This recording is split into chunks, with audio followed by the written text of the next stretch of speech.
Do you know what the product of social media is? You are their product. They want all the information they could ever get on you because you are what they're selling.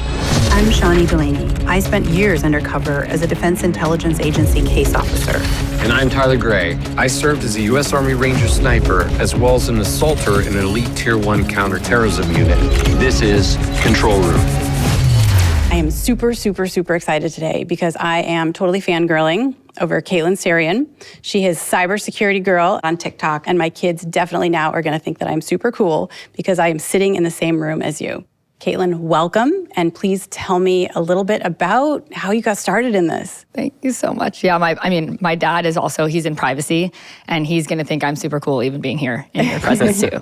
Well, this is the Cool Kids Club. I think cyber is like cool but not cool, right? Like I think it's so not cool that it's cool. You know, cybersecurity or even anything tech related used to be very much put in a certain category. And now it's so ubiquitous in our everyday life that it really isn't, in my opinion, a separate category because it's just so combined. And you just said that your father's in privacy, but like, how did you get started in this? Yeah, so a little bit of my backstory is I always loved math and science. And my parents are always like, you should get into engineering. And in my head, I always thought like car mechanic, like dirty car mechanic. Absolutely not. I'm not going to be an engineer.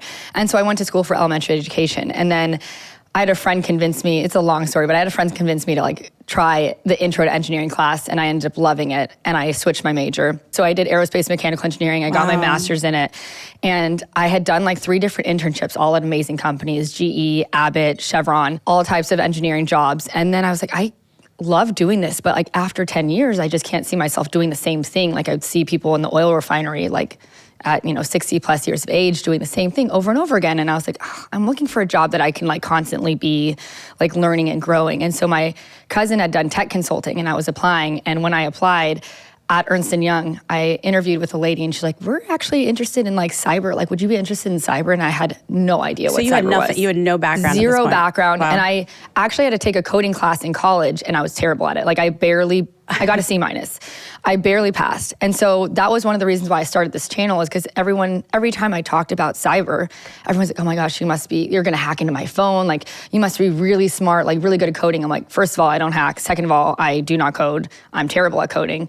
And I just learned everything on the job. And so I had only started on TikTok. The reason why the channel started, there was 3 pillars. One was to get more women in STEM fields because I had— You said STEM? STEM, like science, technology, engineering, and math. Oh, okay. And then I knew that. Yeah. I always forget that people don't know, like, because as a STEM person, you kind of just talk about it. And then the other was to get more people into a career in cyber, because at that point, I started this channel like 5-ish years ago, and NIST was saying there was going to be this huge, job discrepancy where Well, there is. Is there? We can talk about that. I don't think there is. There's a lot of people that are trying to get jobs in cyber. There are a lot of people trying to get jobs. No one's getting jobs from what I've been told. Yeah. So I was trying to get more people in. And then I also just wanted to demystify what cybersecurity was to the general public. And I don't know if you know this, but I worked for TikTok after. Yeah. They weirdly found me from my TikTok. So it was a very TikTok move. So they asked me to speak. And then I was in the process of trying to change jobs. And I applied for a privacy role and I got it. And then another team found out that I was doing that and they were like, hey, we actually want you to be leading this team instead. So I switched over and I was leading their cybersecurity advocacy and culture. So basically I was in charge of all the training globally. And this was already at the time where TikTok had a US arm. So everything was only in the US. They had a completely separate team working with Oracle, had auditors on site pretty much every day. And then I was global. But I got to see how many countries were so worried about TikTok, right? Like I was working with a PR team. I didn't even have that much time to do the training because the whole time we were fighting fires on like the advocacy role of like, what do we need to do? Prepping show for the hearing here, which was a CEO, and working with Australia or Singapore or the UK. Everyone was saying how bad TikTok was, and our job was to say, okay, here are the engineers, like, what can we say to tell them that this is wrong? And then we'd like come up with a whole report and we give it to the legal and PR would kind of dumb it down and then they push it out and ended up being a cookie cutter thing. So I got to do really interesting stuff for a year and then I just realized I wanted to be my own boss. And on that journey, now I've kind of geared more towards, let's just like teach people how to be safe online because technology is in our pockets every day. We are constantly touching it. I would probably say like every 5 minutes that we're connected to the world. So how are we protecting ourselves? And no one's doing, I don't know why no one else is talking about it, but no one's talking about it. I think because it's complicated. Like But is it? But it is I think when you think about it, technology changes every second. There's something new. It's whack-a-mole every single day. The threat actors are different. They're using different, I was going to say TTPs, tactics, techniques, and procedures. But there's always a change. There's a new, it started with ChatGPT coming out and it blew everyone's mind. And then deepfakes blew everyone's mind. And now there's nano banana. Like there's just, it's constantly evolving. So how do people stay up to it? So it is complicated. It is hard. Yeah, I mean, it also, I'll tell a story of something that I learned, and it's something I always go back to. I had been teaching shooting for years, and I went to this, to get this certain certification, I had to go the whole path. So I had to start at like day one, like I didn't know what a gun was, which was frustrating for me that I'm sitting there. But I learned something very important. And the guy was like, all right, this is a firearm. This is the barrel. This is where the bullet comes out. And in my head, I'm like, oh my God. And then a woman in the back of the class who was probably 65 years old goes, oh. And I went, she didn't know where the bullet came out. Yeah. And the lesson I learned was I have forgotten, I've known this for so long, that I forgot what people don't know. It's your normal. Are not. Exactly. Yeah. And so we forget as experts in our respective fields what people that don't know what we know. That's what I always tell people, like, how do you come up with these ideas? And I say, okay, when we were babies, we didn't know how to crawl. Then we learned how to crawl. We never thought about crawling again. We wanted to learn how to walk. And we started walking, and then we started running. And you never really think about the things that you had to learn when you had to learn how to crawl, or the things that you had to learn when you learned how to walk. And it's the same thing with cyber. Like, how am I gonna bring it back down to the crawling stage? And because I had to learn everything on the job, it's pretty easy, it's pretty fresh in my mind to learn how to, like, for example, one of the guys I always used to work with, he never gave his real information out. You used to have to sign in when you go to Marriott's, you had to sign in with your name and your room number to get he was like, oh, I never give my name. I'm like, oh, okay. And so he's like, I'm not gonna have a piece of paper with my name. I mean, he was very paranoid. So you're exposed. I was exposed to it throughout, the last 15 years. And I just kind of would go back and think about, some of the certain circumstances that I was in. And I was like, oh, I did a lot of digging as to why no one's talking about cyber for the general public. And one of the reasons was because cyber started from a corporate perspective, right? So if we do, go back to the 1980s, ARPANET days, it started with universities, it started with companies, it started with the government, and no one was really online. The only thing they were trying to protect was their information. Mm-hmm. And then we had the CIA triad, which is the confidentiality, integrity, and availability of data. And then it just kind of always was so corporate facing, and no one ever talked about it. But if we think about cyber at its core, it's protecting data, and all of our data is online. But I think beyond that now, it's not just protecting data, it's protecting you, your family, your identity, your security, your privacy, which is why I like what you do, because you're giving these little snippets that absolutely are making a difference. If someone spent a minute, 2 minutes, 3 minutes doing a step that you are teaching, that's adding a layer to the security onion, if you will. Right. And every layer makes you less of a low-hanging fruit for those threat actors. Exactly. They're gonna move on to the next person that hasn't done anything. Yeah.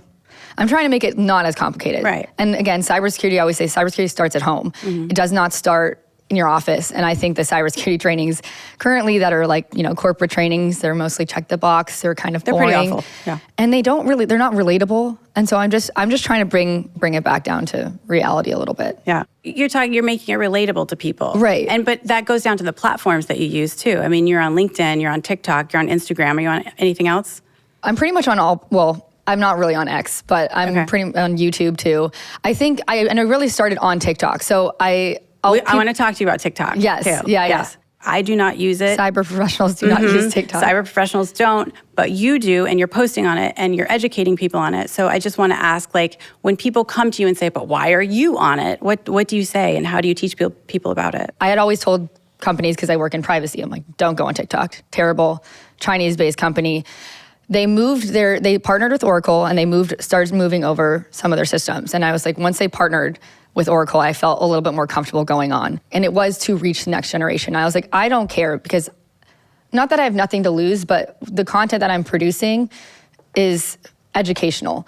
And I'm like, I know that this is where the next generation is at, and that's what I want to be on. And it completely changed my life. I like absolutely love that platform. And I really do believe in their mission. I also agree that there are some red flags in which we can talk about.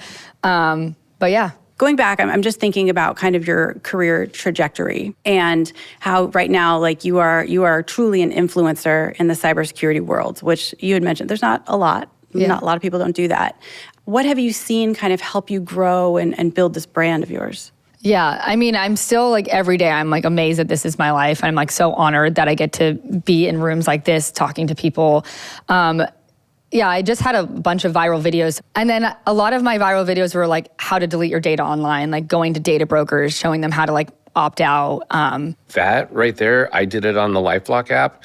That is that blew my mind when I like went through the app and was like, hey, do you want to do this? And I'm like, yes, I do. And then I went to each data broker, and then it actually kind of forces you to look at your data to confirm it's you before you erase it. And when I saw how much data they had on me, which was public, it was not like behind a private investigator, paywall or something, or license wall. It was just out there. It blew my mind. But the data brokers, essentially, they mine data from every source out there, your online shopping, your rewards at Kroger, all that stuff. They compile it, assign it to profiles, and select my profile, and then they sell it. Yeah. They sell it to people. And they sell it for like marketing purposes, but they literally sell it to anyone that wants. And cheaply. Yeah, I mean, that's what I always tell people. I'm like, actually just Google your name and like write like phone number or address after the Google, and you'll see it all come up. And you do not have to be a hacker. Like, yes, your information's on the dark web, but it's also very public for anyone to even like look at and see. Yeah. So if someone wants to delete their data,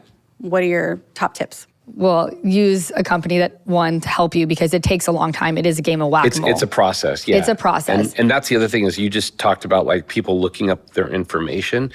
It's like if you look up your name or you look up your phone number, address, whatever, make sure you know who the data brokers are. Like I think People Finder's one. People Looker, White Pages. Yeah, there's a bunch of White Pages, but like go to those specific sites, look up your information. Just as an experiment, you will be shocked at how much information is out there. I was. And it's not even the information that you put out. It's the information that's being tracked every time you go to websites too. Like, I don't think people realize how much is being tracked every time they go on a website or an app. Like, they can even, they're starting to track our eyes now, which is a whole nother thing, like biometric.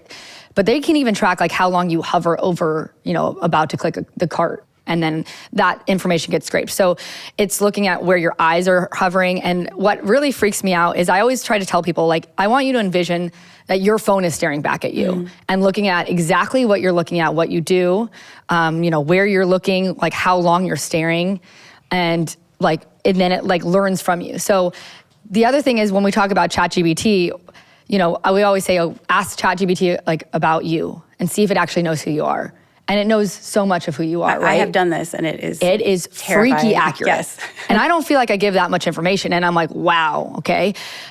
Imagine someone like an AI bot in your phone looking exactly at what you're looking at in every TikTok video that you watch, every website that you go on, where your attention goes. And then it will be optimized, so you're always gonna get fed exactly what you need. It'll know exactly what type of kind of brain chemistry you are, your psychology behind everything that you do, what actually gets you to buy something. But is this through the camera? Is this through the length of time you're scrolling? Everything. So if you go on your phone, you can see what access your apps have, right? And most apps have access to your phone, your microphone, your camera, your photo roll. Location. Yeah. Turn that off. Like if they don't need it, like the only app that needs my location is Uber. Let's also say this, because it's happened to everyone. Well, it's happened to probably most people, but I want to just throw it out there so people know it happens. How many of us have never looked, I'm going to throw out a word, baseball cards. Right. I've never looked at a baseball card on my phone, nothing ever. I sit down at dinner and some guy's constantly talking about baseball cards. Or right now you're talking about baseball cards. Now I'm talking about baseball cards. And now Yeah. tonight I'm going to pull up my phone, and old Instagram's going to be like, oh, check out these baseball cards. Who has not had that happen? Yeah. Right? It's listening. I tell people, I'm like, do you know what the product of social media is? And they're like, what do you mean? I'm like, what are they selling? And most people think about it and they go, oh, I don't know, I guess ads. And I go, no, you are their product. And obviously I know you guys all know this, but it's like, you really have to think about that. When you realize that you are their product, and this ties into what you were just saying, that means they want all the information they could ever get on you because you are what they're selling. Well, I mean, it makes me think of ad tech, just ad tech in general, Yeah. right? Like everything we're talking about, how everything we're looking at and purchasing is being tracked. And I think personally, for me, one of the problems I have is the US government is not protecting consumers well enough in that space, right? Yeah. I couldn't help but notice, Shawnee, are you wearing an Oura ring? I am wearing an Oura ring. All right. And this I wear to validate that I don't sleep every night. So why don't you just wear it at night? Because I'm too forgetful. Okay. And old. So I used to have one. It's where this it used to be here, and I got a different ring to replace it because A much better looking one, by the way. It's from Armenia, actually. It's pretty great. I love it. I got it as a gift. So I used to wear it, and then recently they had announced their partnership with the DoD. Yes. And the DoD is partnered with Palantir, or not partnered with, but they use Palantir, Yes. which is a crazy, great company to invest in right now, but not the best company to have behind the tech stack that you're sitting on because they do a lot of surveillance. And for me personally, when I found out how much kind of overlap they have with the DoD, I got very worried because even though they say it's, surveillance for the DoD, it's for people that are actually in military that they're able to track and make sure. And someone messaged me saying her husband was in the military and, it actually was extremely helpful for them to be able to track his health and make sure that everyone was okay, which I totally understand. But as a cybersecurity professional, the lines are very blurred when it comes to segmentation of networks. And what I mean by that is, okay, they're saying it's only for the DoD system, so it's only for the military. They're only going to do this tracking for that. But they also have a massive user base outside of the military. And I did not feel comfortable with, even if they're saying it right, there's one thing that the policy says this, their CEO says this, but is that actually the case? I've seen so many companies where it's not the case. Yes, it's a great point. When that information came out, I was like, interesting. DoD already knows everything about me. That's who I used to work for. Right. So they can have it. I think that when I heard the news, I actually thought not necessarily from a hacker angle, but I thought from an insider threat angle. Someone who works in the company or who has access to that data can very easily, most likely, go in and pull, hey, I want to look at Shawnee's or Caitlin's or somebody's Oura ring. So from an insider threat perspective, though, what can they do with their data? Because people ask me all the time, why does it matter? Why does it matter if they have my sleep and my heart rate and everything else? Yeah, I'm sure there's a variety of things from, what does it track? It tracks readiness, temperature, heart rate variable. Yeah, blood Does it- pressure. Does it track location? It's not supposed to. I don't think it does. No, it doesn't. That's why I got it, because I was like, I don't want Yeah. it to have my location. Yeah, there are other ones out there that do. Yeah. So it's not just Oura Ring. Anything that tracks you in that capacity, there's a lot of information out there. With Oura Ring, again, similar to you, the reason I chose this is because it's not really anything that I feel makes me super vulnerable. And again, DoD has everything. So do the Chinese when they hacked OPM. So they've got everything on me. I think everybody needs to assess what their risk tolerance is. You talk about tinfoil hat. There are people that legitimately wear tinfoil hats because their risk tolerance is very different than other people's risk tolerance who do absolutely nothing to protect themselves online. I think for me and my lifestyle, it helps me, again, validate that I don't ever sleep. Hopefully I'll get some advertisements on vacations and sleep meds because that is kind of what I'm going for. But I think everyone just has to really look at what products they're using, what apps they're using, and kind of assess what their risk tolerance is in the spectrum. Okay, which is what I did with the TikTok thing. I was like, I'm okay with this risk because I think it's worth it. As long as you know what the risk is, and then you know what the risk is, you do an assessment and go, is this worth the risk for the benefit that I want? Yes, cool in the gang, good to go. I think the big problem is people that don't know the risks, so then they can't make that determination if it's worth it, and then that creates fear. Yeah. I was doing an interview with a different company, and they were saying, what's the point of all this data? Like, does it really matter? And I said, the issue that I have is you don't know what you don't know. And I was like, with AI, what happens if they start ingesting this data and they pair it with another type of data and then they get more about you? I don't ever really want to give that much information. Or what happens if, it somehow spikes my health insurance because they started tracking me and they started digesting all these inputs and started saying, oh, well, she's already starting to get signs of XYZ. So now we're going to actually bump up your health insurance because your Oura ring is telling us XYZ. There's a lot of data we're giving off. Right now, the infrastructure doesn't really exist to correlate that data and really put it together in a way that could be useful currently. That being said, that's going to change dramatically as AI continues to grow. All this data that you're putting out in, let's say, 3 years, AI could take data that is so vast and so broad and assemble it into very actionable steps. It could create a profile of you exactly. It will, I believe, eventually be able to predict behavior. It already can. It already can, but I'm saying that's not on a level that your average person is aware of right now.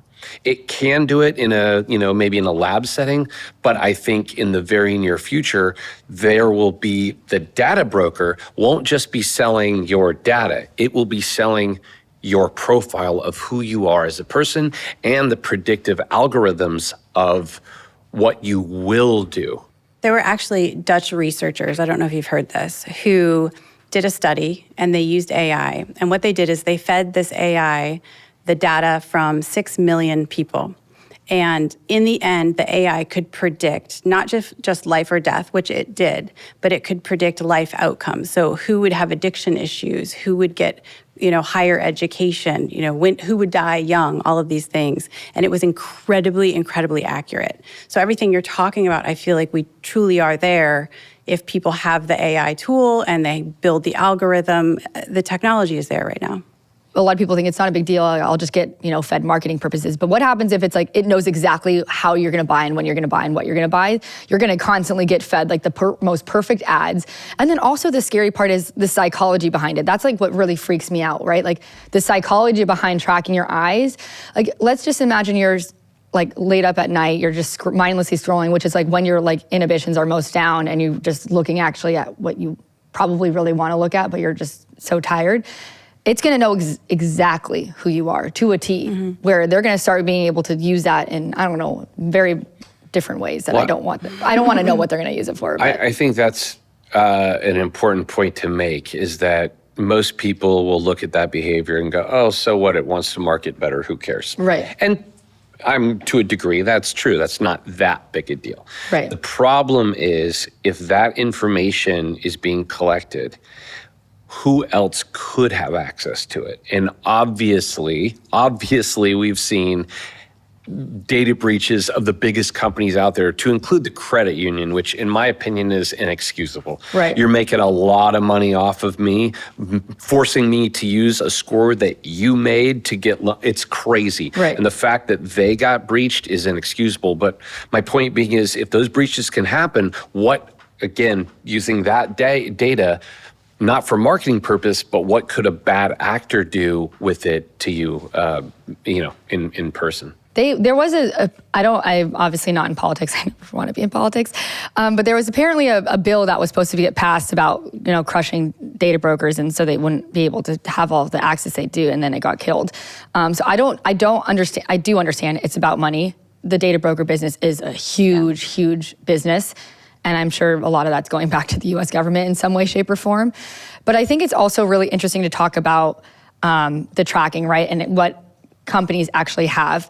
There's so many apps right now that are popping up out of nowhere that could be from, other cyber warfare type of countries. But there are. I mean, there's known apps that showed up on the Google Play Store or the App Store. And let's talk about download. Let's talk about the Russian Face one. Facetune. Yeah. Remember that? Wasn't it Facetune? Isn't Facetune still on the market? No, this was like the first one. Maybe it first was called that. I don't iteration. remember. But it was essentially an app that came out. I forget what it. Oh, it made you look old. That's what it was. Do you guys remember this thing? I don't don't want to have get to have old, a so I filter would to never. look old. Yeah. I didn't. No filter needed. I didn't download it, but it essentially just took you and aged you like 30 years or something Yeah. like that. And a ton of people downloaded it. I mean, it went app viral, if that's Right. a thing. And I never downloaded it because, quite frankly, I don't want to see myself 30 years older. But the crazy part was, it was like after a week or 2 weeks that they found out it was like a Russian state, state-sponsored thing to capture facial Yeah. data. And it's like, well, of course it is. And then this goes Nothing's back to free. right. And this Aging is free. First of all, any app that is free is not free. You are giving them something that is valuable. Yeah, Let's just put it out there. Generally data. Yes. Generally data. Generally your data. Yeah. Yeah. All about you. But that just goes back to like the TikTok point, right? So everyone always used to get upset with me. They're like, how can you be in cyber and privacy and go on TikTok? And I'm like, I think my mission and my purpose is bigger than that. And then obviously I worked at TikTok. I did get to see all the inner workings of TikTok, and they have the most amazing team, company, et cetera. I will say there's no company that is perfect. It obviously started in China. You can't read every single line of code, but you could say that for like our iPhones have chips, I'm pretty sure made in China. Like pretty much everything that we touch, there is some Chinese or maybe even Russian or any other like country component. So we can't just say, oh, because it's made in China, that it is bad. Because I actually think that TikTok is one of the most secure because they have so much like So many auditors eyes on. and eyes on Yeah, it. well, yeah, let's just call it how it is. Like, Meta, an American company, they've never done anything wrong with our privacy.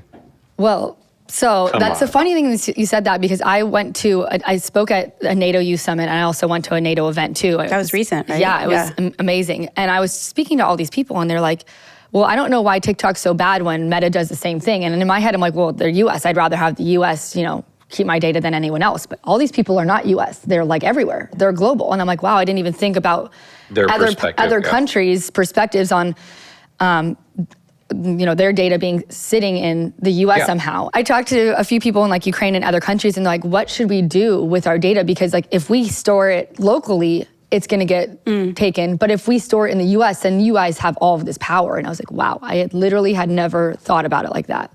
Yeah, it'd be like if you were in China and you'd be like, yeah, Meta, that's an American company. It's capturing all the data. Now, I know they can't do that, but I'm just saying Right. it makes sense that you'd think about the other way. I just remembered something I wanted to mention earlier. So I'm old enough to, when I was in high school, actually my senior year in high school is when like AOL. Yeah, dial up. There was Love the it. first chat room I remember seeing. I was like a senior in high school. And so I'm old enough to be, have grown up without an email address, anything tech. And then I realized that kids today, like, because I'm going to TikTok and you kind of reaching out to young kids or the younger generation. Yeah. And I just thought about it, I'm like, them growing up with technology everywhere, I can actually see them. On one hand, I think people would go, oh, they're so tech savvy that of course they're privacy savvy and all these different things. But I can actually see it the exact opposite. It's the opposite. Because they grew up with all of this stuff, they don't know what privacy is because it never existed in their lives. Yeah, I've actually- Is that fair? Is that correct? 100%. I've actually asked people, I'm like, hey, which age range do you think is like the most vulnerable to scams, that actually get scammed the most? And now all the younger people, like older generation, Yeah, the yeah. pensioners, someone's Yeah, from yeah. the UK, so it's like the pensioners. I was like, actually, it's you guys. You guys are the ones, because you inherently trust technology. You were born and raised with technology in your hand. You trust it so much that you get scammed, but no one talks about that generation because it's not out of money. They're not getting money, or it's smaller. So a lot of kids are actually getting like sextorted, and sextortion is like a huge thing. And it's actually more for the younger males. Like females aren't getting it as bad as males because males are more lonely. They don't talk to they're boys. They don't like confine in very many people. And so they get messages from what they think are, pretty girls are getting attention online on Instagram, and a girl sends them a photo of themselves, but it's not obviously them. It either is AI generated or stolen off of something, and then convinces the guy to send something, and then they get extorted basically, or sextorted, either they get say, oh, keep sending me photos, or I'm going to tell or report or whatever, or send me money and I won't send this anymore. And it really is happening to a lot of people, and there's now more suicide rates with especially with the younger boys. But there's so much stuff that's being going online because they inherently trust all of these people that they're talking to online, even if they're not seeing a face. There's a hotline if you're under 18 to call and talk to them, and they actually can try to help you too, because a lot of people don't have the resources and they feel very alone. For some reason, everyone thinks that being scammed is so embarrassing. It makes sense to me that they are, because we blame ourselves and go, oh my God, I was so stupid. How did I fall for that? But I think the thing that we need to realize is that us talking about it is going to prevent it more from happening again. The reason they continue to prey on people is because we're embarrassed, and so it's not reported and not talked about. So what does this journey feel like for you? I mean, you've become an influencer in a space that we don't really see influencers. Yeah, I always say I'm famous in a weird part of the internet, but I honestly am so honored that I'm even here. Never in my wildest dreams did I think it would get this big. I don't like saying I'm an influencer because there's all these stigmas around influencers, right? And I just feel like I'm an educator. So maybe it's just something that I haven't really sat with and dealt with. It only really happens when I go to cyber conferences, and that's when it really hits me, especially women conferences. So Women in Cybersecurity, or WESIS. That is the most fun conference I get to go to, because there's so many women. I think my channel is 60% women, which is incredible. And especially for such a tech space. But I have been able to get so many opportunities like this, and every day I'm just mind blown at everything that I get to do and the people I get to interact with and talk to and help. But there's so much impact with every video that there's a lot of responsibility, and it gets a little stressful sometimes with that, but I just focus on what I can do to help. Okay, we have to wrap things up. But before we do this, we want to play a little game, and we want to do a lightning round of 10 questions for you. Ready? Yep, go. What's your go-to fake name to sign up for something online? Shawnee. Oh, it's a good one. What's the dumbest password you've ever seen someone use in real life? Password all lowercase. Have you ever fallen for a scam yourself, yes or no? Yes. The social platform most dangerous for ordinary people? Every platform. The one cyber habit you never skip? Strong passwords. If every American just did one thing to protect themselves online, what should it be? Strong passwords. Is there a conspiracy theory about tech that you actually think might be true? Surveillance and tracking. What's the one cyber threat that keeps you up at night? Nothing. I protect myself. If you could hack one thing consequence-free, what would it be and why? I'd probably hack the government to try to figure out what they're actually doing with all of the data that they have. And quick, you have 30 seconds to give one piece of advice that could save someone from getting scammed today. Go. If anything is urgent, don't click it. That's pretty much it. There. Freeze your credit. Caitlin, thank you so much for coming here today. It was absolutely awesome to learn about you and what you do and what you're trying to do. And after we wrap, we'll make sure you have an autograph session for Shawnee's kids. My kids would So love that. We'll get that done. But until then, where can people find you? Yeah, you can find me on any Instagram, TikTok, YouTube. It's at Cybersecurity Girl. And then on LinkedIn, it's Caitlin Sarian, or my name. So I'm excited, and there's a lot more coming. The podcast, Cyber Confessions, Cyber Career Club, if you know anyone that wants to get into cyber. And then, just stick around, because we're just trying to give as many tips as possible for people. So thanks so much for having me. Thank you. Be sure to like and subscribe and leave comments. We'd love to hear from you. New episodes coming every week on LifeLock's YouTube channel.